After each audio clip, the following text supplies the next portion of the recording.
Hello and welcome back. I'm Alan. This is Brian, and we're going to talk about your actual competitive edge kit. This real estate competitive edge kit, if you actually have it as a kit, then you have three parts here. You actually have your fundamentals of communication. You've got a try, track, and modify, and you have the resumercial and business broker agent course. Now, in the event that you purchase them separately, then you've got right now the fundamentals of communications. And we're going to talk a little bit about the fundamentals of communication and the things that you're going to learn in this course. Course is a 4-hour course, and it is actually good for either your 4 hours of continuing education, or you can take it for just knowledge because you want to be a better communicator, whether you want to be a better public speaker or you want to be a better trainer or better teacher. There's things that we cover in this course about communication. It's fundamentals of communication. Brian, what do you say about communication? And we'll tell them what's going on. Communication is so essential. You know, what we're trying to build a relationship and trust, actually make a living out of thing, and without having proper communication, we're at a loss. People aren't sure of who they're talking to. They don't know why they shouldn't trust you. So having those qualities of understanding, and sometimes you can say that certain messaging, you might have to say it a different way to different people. Right. Or if they're buyers or they're sellers, and with the knowledge that you provide, you help people fully understand a way to build relationship, trust, and carry on the goals that they need and what you hope to achieve as well. Okay. You know? That's exactly right. And what you'll find, if you're just kind of looking through your course material, you'll see that you have your speaking and communication skills from what is communication and influencing and persuading through communication, because you got to influence people to do certain things, and you're always influencing people because someone's always watching you. Absolutely. Whether it's your kids, your this, your that, someone's always watching you. Well, what do you think about that? You know, I sort of grew up, when I started raising my kids, I realized I developed a saying that said, you know, great leadership is rare, but influence is inescapable. So when I'm eating that candy or that Coke in front of my kids, they're like, hey, Dad says that's okay. You know, you got to live it. You got to live it with the people that you're dealing with too. And that's why you got to be ethical and right and clear and understanding of the people you're working with. That's the thing that I've heard an old saying that they say, you know, what you do speaks so loudly, I can't hear a word you say. Yeah, I remember that saying. So therefore, you can actually be saying anything like, hey, you know, do as I say and not as I do. I don't think so. No. I mean, because your lifestyle sends a cognitive dissonance into it. So you want to understand influence and persuading through communication. There's also something called fear of public speaking. What's fear of public speaking? What's that all about? I heard that's one of the highest fears out there. I don't know. But it's that you realize you're in front of a lot of people, you're going to be judged. If you're worrying about what people are thinking of you, you're not getting the message out to them, you know? And so you're like, hey, I feel like I'm afraid to speak in front of this large group of people for whatever reason. I actually don't have that one. You don't have it? But, Have you ever had it? I don't think so. No? But I get it. And I know my wife has it incredibly strong. Yeah? And it's like, yeah, she just can't stand the idea. I'm like, yeah, you get in front of people, sure, you got to goof up, but then I'm a big goof half the time, so I'm totally humbled to be like, I messed up. But it's big. It's strong in a lot of people. It's one of the top fears, right?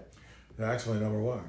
They say Number that one? public speaking is the number one fear, even over death. Oof.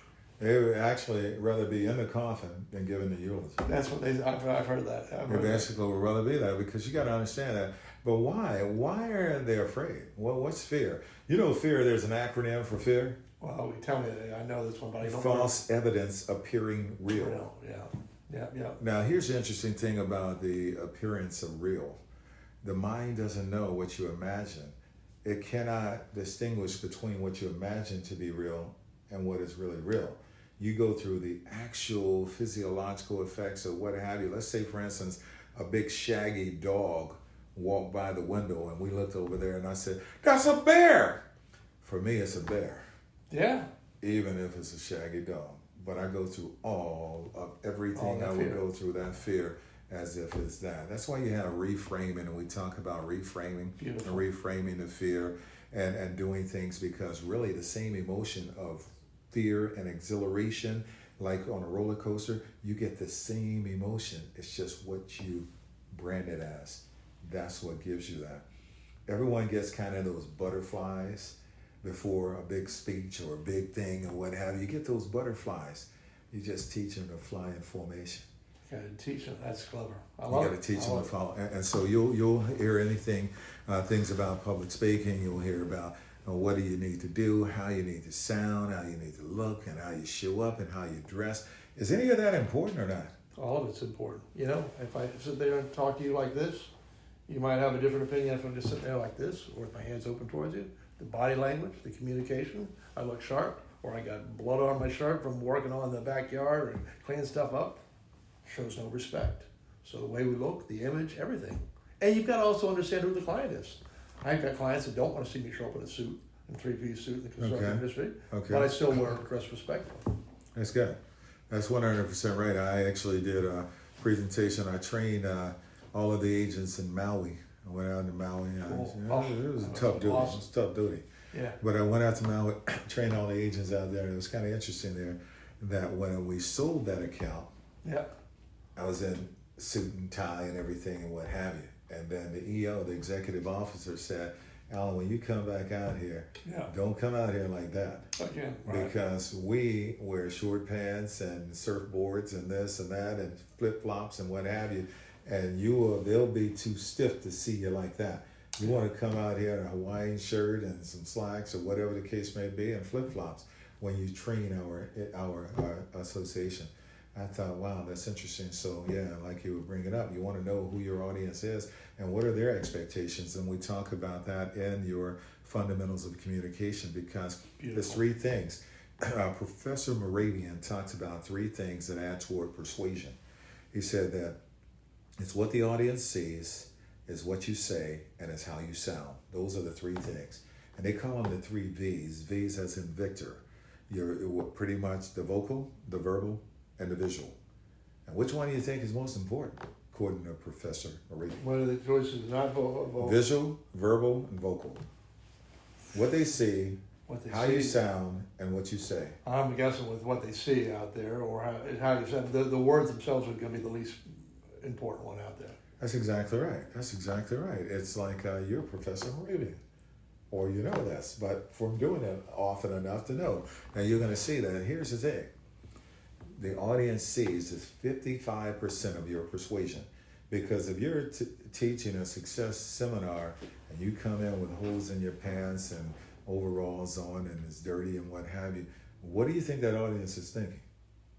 No respect, kind of a bum, doesn't earn the right to have my attention. That's exactly right. And when you're paying attention, you're paying something. You're paying with your time to get their attention. And they're saying, I paid too much because look at that guy. He's talking about success. I don't see success there. And it's going to send a cognitive dissonance in the minds of those individuals. Absolutely. So they're not really listening to you. They're sizing you up. So 55% of your persuasion is just going to be in what they say. The audience is going to say, do they look the part?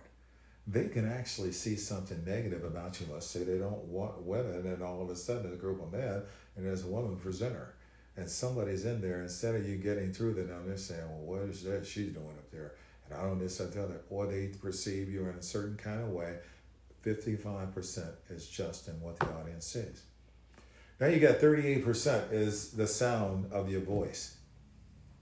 You can be the most talented individual, very, very knowledgeable in everything, but if you have a whiny, irritating sounding voice like, everybody, I want you to go ahead and turn to page number 3, then we're going to turn to page number 4, after that we're going to turn to page number 5, and then we're going to do that. You're like, can you write that on a board? Please, because you're going to tune out because of the sound of the voice. But if you have a melodious sounding, harmonious sounding voice, then you got the ups and the downs, and it sounds like music to my ears. Right. Now they're sitting there and they're more engaged. And as you said, that's 38%, according to Professor Moravian. And only 7% is what the actual words. 7% is what you say. Now here's the interesting thing about it. I did a presentation down in Beverly Hills on Wilshire. And I was teaching the board of realtors there, and I was saying to them, I said, let me do an illustration to solidify a point. We're in Beverly Hills. About 20 minutes from here is Hollywood. I say, in Hollywood, you have a lot of casting directors. Is that correct? They say, yeah. I say, now what would make them pick Sylvester Stallone to play Rambo versus Arnold Schwarzenegger if they're both given the same script? If they're given the same script, that means the words that they say are exactly the same, isn't it?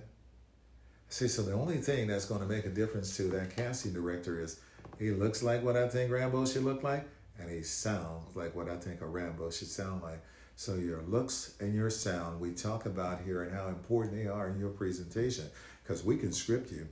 In real estate, you're going to be scripted. They're going to tell you to learn scripts. The first thing that you're going to learn, do the FSBO script, do the business broker script, learn this script, learn that script, because that's the easy part.